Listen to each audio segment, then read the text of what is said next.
저도 뭐 나중에 그 방이 무슨 결심 지원실이라는 건 알았지만 어쨌든 뭐 내가 2번, 3번 계엄을 한다는 그런 걸 하겠다는 프레임을 자꾸 만들어냈거든. 탄핵 때도 계속 만들어냈어요. 심지어는 탄핵이 기각돼 가지고 대통령직에 복귀를 해도 또 계엄을 선포할 거라는 식의 프레임을 지금 반대 측에서 만들어냈는데, 이게 계엄 한번 선포했다가 해제하고 또 계엄 선포가 가능한 겁니까? 현실적으로 말이 되는 소리입니까? 저는 좀 어렵다고 봐요. 더더욱이나 이번에는 뭐 첫 번째 계엄도 안 되는데 두 번째 뭐 할 수도 말이 안 되는 얘기죠. 할 수가 없는 정도입니다. 좀 정숙해주세요. 자, 그리고 아까 이제 특검 측에서 뭐 이 계엄이 실패한 계엄 아니냐, 근데 뭐 거기에 대해서 뭐 분명한 말씀은 안 하셨지만, 자, 성공이냐 실패냐를 가르려 그러면 목적이 있어야 되죠. 이 네, 계엄의 목적이. 네. 그 목적 달성이 안 됐으면 실패죠. 그죠? 네, 목적 달성이 됐으면 성공한 거죠. 근데 증인, 이 네. 계엄의 목적이 뭐라고 생각해요? 이 계엄의 목적이 뭔데 목적 달성이 안 돼서 이게 실패한 건지, 아니면 그래도 어느 정도 목적이 달성이 됐다라고 생각하는 건지, 이 목적이 뭐라고 생각하십니까? 그런 부분을 파악하거나 이렇게 하는 그런 절차를 가질 여건이 안 됐었습니다. 아니, 그러니까 이게 지금 나중에 보니까 국회에 질서 확보로 소수가 들어갔고, 그러고 수방사는 아예 총기까지 내려놓고 갔다고 보고를 했고, 특전사는 뭐 소수가 들어갔는데 막 시달리고 뭐 소화전 뿌리니까 계속 도망다니고, 그죠? 그러고 나중에 보니 뭐 선관위의 일부가 좀 들어갔다, 이런 얘기 나중에 들으셨을 거 아니에요. 예, 나중에 네? 선관위 그렇죠? 뭐 이상한 얘기가. 그런데 그거 말고 어떤 무슨 정무 계획이라던가, 그야말로 대한민국의 모든 권력을 그냥 대통령이 싹 장악하려고 그랬는데, 그래서 그런 무슨 정무 계획이라든가 이런 걸 만들어 놨는데 막 국회가 전격적으로 해제하는 바람에 못했다, 이러면 실패한 계엄 아니겠어요, 그죠? 만약에 근데 그렇다면 그런 계획이나 목적을 모르시죠? 모르시고 당시에 대통령님께서 그런 걸 다 아니, 가지고 그러니까 계신데, 그런 계획 자체가 네. 존재한다는 거를 네, 존재하지도 않거니와 예. 그런 거를 알지도 못했죠. 예, 최고 통수권자신데 뭘 그럼 여기에 대해서 뭐 실패냐 성공이냐라고 누가 물어보면 이거를 뭐 성공입니다라고 말하기도 어렵지만, 실패라고 말하려면 이 계엄의 목적과 계획을 알아야 되는데 거기에 대해서 뭐가 없었잖아요, 그죠? 예, 그런 부분에 뭐 실체가 뭐 활용하고 특검에서 뭐 아무리 뒤지고 수사를 해도 이 계엄이 추진했던 어떤 정무 계획과 이해하는데, 하다못해 통닭이라도 한 마리 사주려 그러면 이게 꼭 필요한 돈인데 어떻게 이런 거를 이런 것만 딱딱 골라갖고 자르나 몰라? 군에서도 그런 얘기 좀 안 나왔습니까? 위법적 증거 주장하시는 이 분이 내가 일선 부대를 가면 뭐라 그러냐면, 우리 소대장님 불쌍하다. 처우 좀 잘해 주십시오. 우리 소대장님들이 사기가 죽어가지고 근무 안 하려고 그럽니다 라고 그 밑에 있는 사병들이 얘기를 한다고. 여기와 관련된 예산들을 지금 계속 국회에다 보내고 있는데, 이게 국방력의 어떤 인력 차원에서 핵심적인 거니까 그냥 잘라버려요. 그런 차원에서 이걸 좀 보지 않았습니까? 육군에서도 아유, 단순한 사기 문제가 아니라 우리 안보와 국방력의 핵심적인 문제로 인식하지 않았습니까? 당연히 그렇게 인식했고, 네. 획득은 작전이다. 군에 오면 평생이 보장돼야 된다. 이런 모토를 가지고 획득을 위해서 엄청나게 노력을 했고, 그때 많은 또 이렇게 격려도 계셔가지고 좀 많이 올라간 상황에서 잘려가지고 사기가 뚝 떨어졌던. 아니, 그래서 본인도 전방에 우리 부사관이나 초급 장교들 그 관사 있죠. 나도 가서 봤지만 안보실장이 어디 뭐 딴 데 간다 그래서 그러지 말고 헬기 타고 전방 관사들을 가서 이 관사 40년씩 막 돼갖고 녹물 나오는 거를 보고 이런 거 좀 다 수리하고 말이야. 이사비 이런 거 제대로 하라고 그러는데 거기 관련된 예산이 올라가면 잘려요. 그럼 그 전방에 가족들하고 가서 장기 근무하는 부사관들 그거 살고 싶겠습니까? 예. 어떻게 생각합니까? 맞습니다. 그때 당시에 그게 큰 이슈가 되었고, 또 대통령께서 직접 현장에 오셔가지고 군인들하고 초빙해서 그런 대화를 하시고 지금하고 거의 유사한 말씀도 하셨고, 근데 부사관 그 부인들하고 내가 식사도 하면서 예. 다 들어봤거든. 네, 그리고 또 그 어린 아이들 키우는 학부모 거기 있는 네. 주부들도 모셔가지고 대화를 하시면서 저 부분에서 굉장히 열정을 가지고 하셔서 저희들은 굉장히 그때 사기가 많이 올라갔었습니다. 여기 주임원사 활동비 이런 것도요.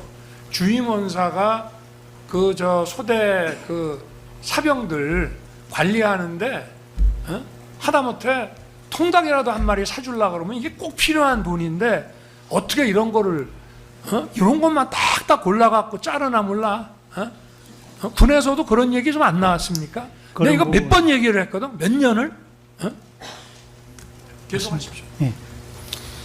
예. 지금부터는 약간 이제 네, 마지막 제가 지금 질문. 안 잘랐던 이유는 아까 이게 저 주신 분 때 이런 부분을 막 또 물어봐가지고 일단 말씀하실 기회를 드리긴 한 건데 이제부터는 좀 목격하거나 좀 들은 거 위주로 하시죠. 주신 분상 관련된 걸로. 박사님 죄송하지만 이게 예. 계엄 선포에 자꾸 뭐 전시 교전 얘기만 하기 때문에 이게 계엄 선포의 사유와 관련해서 꽤 의미가 있는 거라서 좀 물어봤습니다. 그래서 뭐 말씀하시게 다 했습니다. 뭐 저 못하시게 한 건 없습니다. 근데 이제서부터는 방향을 좀 이제 좀 쟁점 위주로 좀 저 물어보시죠. 알겠습니다. 정말 안 들렸습니다. 그런 게 없었습니다.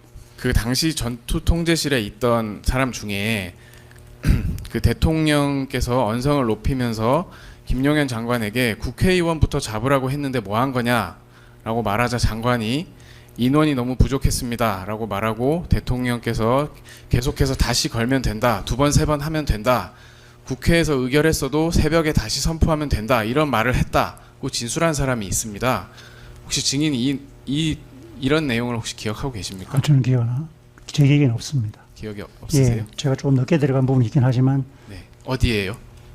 이제 전투 통제실에 결심지에서 들어가는 순간에 네네. 그때 어떤 상황이 있었는지 모르겠지만 그분들이 들은지 모르겠는데 네. 제가 3명이 있을 때 그런 건 전혀 모르겠습니다. 3명 있을 때뿐만 아니라 뭐 전투 통제실 예. 상황 그 예. 계신 상황에서 그런 얘기 들으신 없습니다. 기억은 없으세요? 네네. 그리고 당시 전투 통제실에 있던 김철진 군사 보좌관은 검찰 조사 당시 대통령이 결심 지원실 안에서 국회 몇 명 정도 투입되었는지 이렇게 물어보시니 김영현 장관이 약 500명 정도라고 답을 했고 대통령께서 다시 그것 봐라 부족하다고 하지 않았냐 1000명은 보냈어야지 라고 말하였다 라고 진술을 했고 이 사건 법정에서도 김철진 군사보좌관이 같은 취지로 증언을 했는데 혹시 증인 이 부분은 기억나십니까?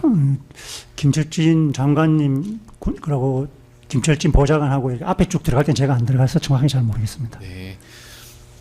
그러면 증인께서 이런 정확한 내용은 아니어도 뭐 대통령께서 그 장관에게 그 국회에 뭐 투입된 인원 그리고 뭐 국회의원을 잡으라고 하지 않았냐, 뭐 1000명은 보냈어야 하지 않냐 이런 비슷한 얘기 들으신 기억이 없습니까? 예, 없습니다. 알겠습니다. 증인 홍창식 국방부 법무관리관은 알고 계시죠? 네, 압니다. 예, 당시 전투통제실에 있던 홍창식 법무관리관은 잠시 결심지원실에 가서 피고인의 지시를 받고 국회법 출력물을 가져다 준 사람인데, 그러니까 그 법령집은 김철진이 갖다 주었고요. 예, 동시에 이제 홍창식 법무관리관이 출력물을 가져다 준 사람입니다. 예, 근데 이미 갔더니 국회법 법령집이 이미 놓여져 있었던 상황이고요. 근데 이 경찰 조사를 받으면서 뭐라고 진술을 했냐면요. 대통령이 짜증난 표정으로 국방부 장관에게 장관 이런 거 준비하려면 철저히 해야지 준비가 철저하지 못했네요라는 취지로 좀 질책하는 말씀을 하는 걸 들었다고 진술을 했습니다. 그리고 장관이 당황을 하니까 그 피고인께서 우리 이야기 좀 하게 다 나가세요라고 말했다고 하는데 증인 혹시 기억하고 계십니까? 죄송합니다. 전혀 모르겠습니다. 그런 건 모르겠습니다. 다 나가라고 했던 그러니까 피고인께서 우리 얘기 좀 하게 다 나가라 했던 장면은 기억나세요? 그러니까 우리 얘기 좀 하기도 기억은 안 나고 네. 3명 남아라 이거는 기억이 납니다. 3명 남고 다 나가달라고 다 나가라고 하셨는지 그건 잘 모르겠습니다. 3명 남으라는 얘기가 예, 다른 분들은 3명 나가달라고 남도록 했는지 해주시잖아요. 하여튼 그러면 그 얘기를 언제 어디서 들으셨어요? 제가 이제 쭉 들어가고 여러 사람이 제가 좀 늦게 들어갔다 그랬지 않습니까? 네. 앞에 쭉쭉쭉 이제 뭐 사람들이 있었고 저도 쭉쭉쭉 따라 들어가 있는 상황에서 그리고 이제 쭉 제가 거의 다 들어갔을 때쯤 네, 그 말씀을 하셨습니다. 그 비슷한 그러면- 말씀하셨습니다. 그럼 증인께서 그 앞부분 그 좀 3명만 남고 다 나가라는 취지로 말씀하시기 전에 내용도 좀 들으셨을 법한데 혹시 기억 안 나십니까? 네네. 군인들 정밀 계획이라 그러는데 정밀한 계획 뭐 이런 앞뒤 전후 하나도 없을 거예요. 그냥 선포만 하셨습니다. 그냥. 그냥 선포만 좀 미비한 점들이 다 이제 되고 인원도 이제 충족이 되고 할 텐데 지금 이 사건 계엄을 보면은 선포만 됐지 제대로 무슨 계엄 업무가 시작도 되기 전에 그냥 바로 해제돼 버린 거죠. 예, 정확하게 말씀하셨습니다. 상황실이 구성되고 있지도 못했습니다. 상황실 예, 되지도 못했습니다. 계엄 사령부뿐만이 아니라 예, 계엄 상황실도 사령부 없었습니다. 조직은 말할 것도 예, 없고 예. 상황실도 안 됐고 네네. 뭐 이렇게 연락할 수는 그런 게 없었습니다. 뭐 보고하는 사람도 없고 지시할 사람도 없고 상황실도 없고 그런 아무것도 없는 상태라고 해서 보셔도 됩니다. 아니, 그러니까 대통령이 선포만 했지, 선포만 했고 나중에 이제 듣기에 뭐 국회는 이런 저 경비 질서 저 병력이 들어가고, 선관위에는 뭐 일부가 들어갔다는 나중에 들었지만 그거 이외에 무슨 다른 계획에 대해서 계엄사령관으로 뭐 장관이나 뭐 대통령한테 이런 무슨 실시 계획 같은 것들을 뭐 추가로 들은 거 있어요? 예, 계획 뭐 그런 게 전혀 없죠. 없었습니다. 그냥 선포했고 그런 좀뭐 그럼 보고를 이렇게 선포만 있고 계엄 선포가 23시 00부로 선포가 됐고, 그죠? 예, 국회에서 거의 2시간 만에 이제 해제 결의가 나고, 예. 그리고 해제 결의 나자마자 즉시 군은 이제 철수를 바로 시작을 했고 1시 16분에 우원식 국회의장이 국회에서 병력이 다 철수했으니까 의원들 저 다 들어가십시오라고 선언을 해요. 예. 근데 이렇게 시작도 제대로 못한 이 계엄에 대해서 뭐 무슨 뭐 내란이니 뭐 이런 거는 아까 얘기를 이미 하셨고 이걸로 지금 상당 기간 6개월 만기 구속이 됐다가 지금 나와서 재판을 받고 계시잖아요. 네네. 증인이 뭐 아까도 얘기하셨지만 이 계엄에 대해서 증인은 어떻게 생각하세요? 이게 대통령이 뭔가 국민들한테 어떤 확실한 뭔가 좀 깨워야 된다는 생각으로 이게 던진 거지 이게 무슨 통상의 어떤 그 군사 행정 조치 또는 뭐 독재적 어떤 행정권을 가지고 뭔가를 막 실행하려고 한 그런 계엄으로 보입니까? 예? 아닙니다. 저희들은 이제 군인들 정밀 계획이라 그러는데 정밀한 계획 뭐 이런 앞뒤 전후 하나도 없을 거예요. 그냥 선포만 하셨습니다. 그냥 선포만. 네, 선포만. 증인 받으신 분들 고생하셨습니다. 그 비상계엄 선포 자체와 이 모든 것들이 군으로서 임무를 수행한 것이기 때문에 뭐 내란이나 폭동에 해당하지 않는다는 취지로 증언을 하셨습니다. 만약에 그런 일들이 예를 들면 군이 국회의원을 체포하거나 뭐 끌어내려고 하는 등의 방법으로 국회의 기능을 방해하려고 했다면 이것 또한 군인으로서 임무이기 때문에 문제가 없는 겁니까? 법적 판단을 할 수 있는 능력이 있을지 모르겠지만 네. 임무가 부여되면 우선은 하려고 하는 마음이 먼저 강하게 생기긴 합니다. 그런데 그 부분은 이제 나중에 알게 된 거지만 법적으로 안 맞는 내용이기 때문에 위헌적이라고 또 뭐 얘기하더라고요. 그런 부분들은 조직이 갖추어지면 법무참모들이 또 보좌를 해서 결심하고 조정해 나갑니다. 증인의 생각은 어떠십니까? 위헌적인 행동들을 하게 되면은 그거는 또 직언하게 돼 있습니다. 그러니까 직언하시게 돼 있는데 예. 증인이 아까 문제가 없다는 취지로 말씀하셔서 폭동 같은 게 없었기 때문에 그런 만약에 제가 가정적으로 여쭤보긴 했는데 증인 뭐 육군 총장이시기 때문에 제가 의견을 여쭈는 거예요. 다른 분한테 이렇게까지 안 여쭤보는데 그런 이제 국회의원을 체포하려는 시도라든지 이런 게 만약에 있었다고 하더라도 재판장님 이 있습니다. 군의 임무이기 때문에 이상이 재판장님 없습니까? 유도신문 가정적인 상황을 바탕으로 유도신문을 하고 있습니다. 가정적인 상황이라고 제가 말씀을 드렸고 잠깐만요. 그 배 변호사님도 아까 뭐 다 물어보실 때 검찰에서도 가만히 있었잖아요. 그냥 이건 뭐 물어보는 사항이니까 이따가 만약에 그 부분에 대해서 또 반박하고 싶으시면 신문할 기회 또 드릴게요. 이게 그 당시에 그 상황을 보면 지금 곽종근 사령관이나 이진우 사령관한테 지휘소 개소에 대한 보고를 받으신 게 공공시 넘어서라는 말씀이시고요. 네, 맞습니다. 그런 상황인데 지금 지휘소 개소도 안 된 상태에서 수방사령관은 이미 국회로 출동을 했고 곽종근 특전사령관도 헬기를 출동시킨 상황이었어요. 그렇다고 하면 이 국회 상황이 너무 급박했기 때문에 계엄사령부 구성이라든지 이런 부분에는 사실 후순위로 밀릴 수밖에 없고 국회 상황에 대한 대처가 계엄사령부에서는 제일 중요했던 거 아닙니까? 근데 그 당시에는 이제 나중에는 이제 그런 걸 좀 알게 되었지만은 최초의 그 특전사가 움직이고 이런 건 전혀 저희들이 모르는 상황이었고 상황실 구성이 계엄이 뭐 예를 들어서 뭐 한 며칠이고 뭐 몇 주일이고 진행이 만약에 된다 그러면 뭐 미비했던 점들 이런 것들이 다 갖춰져서 계엄사도 정상적으로 돌아가고 했을 거 아니겠습니까? 네. 어떤 사유든지 간에 서서히 이제 그렇죠. 완성도가 높아집니다. 계엄이 선포되면서 계엄의 상황실이 막 막바로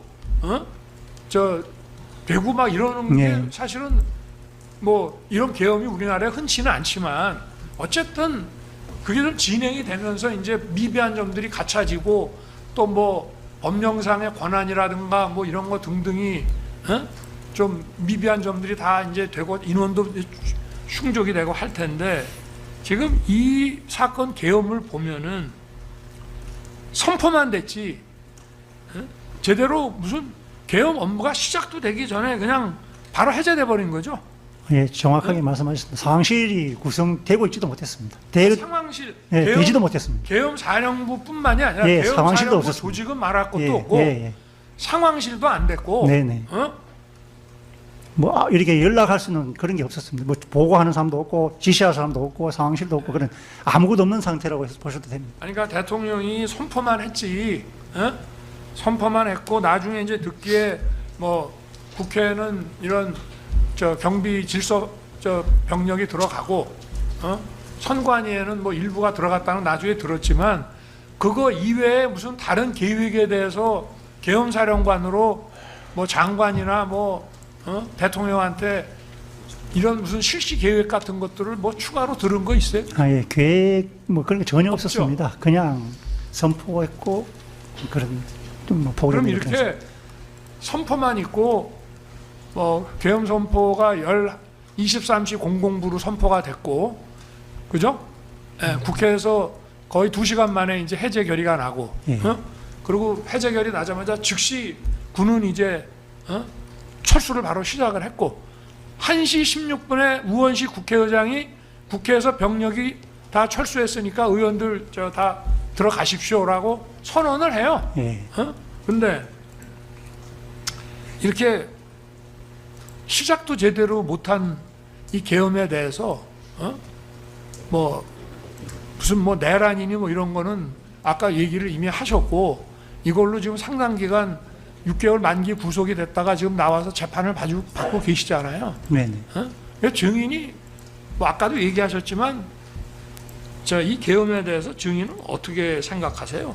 이게 대통령이 뭔가 국민들한테 어떤 확실한 뭔가 좀 깨워야 된다는 생각으로 이게 던진 거지 이게 무슨 통상의 어떤 그 군사 행정 조치 또는 뭐 독재적 어떤 그 행정권을 가지고 뭔가를 막 실행하려고 한 그런 계엄으로 보입니까? 예? 아닙니다. 저희들은 이제 군인들은 정밀 계획이라 그러는데 정밀한 계획 뭐 이런 앞뒤 전후 하나도 없을 거예요. 그냥 선포만 하셨습니다. 그냥. 그냥 선포만. 네, 선포만 제가 느끼기는 뭐 진행된 거 없지 않습니까? 아는 사람도 선포문 없고. 보셨죠? 예, 선포문 나중에 나중에 계엄 내용을 그러니까 정확히 대국민 그 담화문 보셨죠? 12월 3일자. 예, 그런 정도로 네? 저도 인식합니다. 그러니까 국가 비상사태라는 것을 대통령이 그냥 선언하고 거기에 따른 최소한의 무슨 후속 조치 말고는 아무것도 없는 거였죠. 제가 알기로는 당시에도 전혀 뭐 저에게 뭐 어디로 간다 이런 보고 다 된 것도 없을 뿐만 아니라 계획이나 이런 지침이 없었기 때문에 알아서 그냥 사무실 만들고 그 담화하신 그거 말고는 대통령 뵌 적도 없고 결심적으로 오실 때까지도 몰랐습니다. 그러면 뵌 적도 없고. 12월 4일 1시 3분에 계엄이 이제 해제가 안 되고 시간이 만약에 해제되는 좀 더 걸렸다고 칩시다. 장관도 국방장관도 부르고 국회에서 외교부 장관도 부르고 내가 국회법을 찾으려고 한 게 우원식 의장이 절차를 문제를 삼았는데 의원들이 그냥 합시다 뭐 이런 얘기가 계속 그 보도가 방송에 막 나오기 때문에 이게 과연 절차에 맞는 건지 그걸 한번 나중에 그 해제 그 저 선언문에다가 선포문에 저 대국민 담화문에 쓰려고 이제 본 건데, 그 이게 만약에 증인이 이제 계엄 사령관이니까 만약에 뭐 국회에서 절차를 밟아서 국방장관이나 외교부 장관이나 뭐 총리나 이렇게 좀 불러가지고 시간이 좀 갔다고 쳐봅시다. 계엄 상태가 더 뭐 할 게 있었어요? 내용 자체가? 그러니까 앞뒤 계획이 없었습니다. 정밀 계획이 없었습니다. 그냥 선포하신 수준이었습니다. 국방장관은 원래 육군 참모총장이나 삼군 총장들은 군정권이 있고, 그죠? 네. 양군이라 그래서 인사 보급 뭐 이런 게 있고, 합참의장은 이제 작전권, 군령권을 가지고 있고, 국방장관은 그 양 군정과 군령을 다 가지고 있는 국군 통수권자를 보좌해서 군정과 군령권을 다 행사하고 있잖아요. 맞습니다. 예? 그럼 국방장관이 대통령의 위임을 받아야 된다고 하는 것은 계엄 임무군 그 저 지정 예, 그런 거기에 대해서만 위임을 받는 예, 거고, 그 위임 받아요. 나머지는 법상 군정과 군령을 국방장관은 대통령을 보좌해서 다 행사할 수 있는 거기 때문에 나머지는 법대로 하는 거고, 예, 예. 그 위임을 받아야 된다는 건 그걸 얘기하는 맞습니다. 계엄과장이 그거를 이제 계엄 임무 수행을 지정하거나 이런 걸 할 수 있는 거죠. 거죠. 거기에 대한 것만 얘기하는 예, 예, 것이죠. 예. 이상입니다. 예.